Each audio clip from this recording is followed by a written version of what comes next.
Hello, I'm Dr. Fatemi from the Kennedy Krieger Institute. LBSL stands for leukoencephalopathy with brainstem and spinal cord involvement and lactate elevation. A long name, I know. It is a very rare genetic disease that affects the brain and the spinal cord of young children. Most affected individuals appear perfectly normal at birth and during the first few months of life, and later on they start having walking problems, balance issues, and also develop stiffness in their legs. Some of these children also have cognitive problems.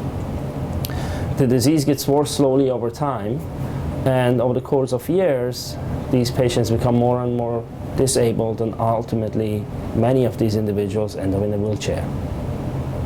So LBSL is due to changes in a gene which is very important for production of energy in our cells.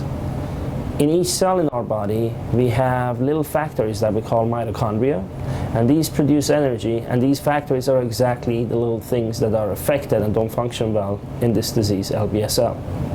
The nerves in our body need the most amount of energy and therefore are the primarily affected cells by this disease.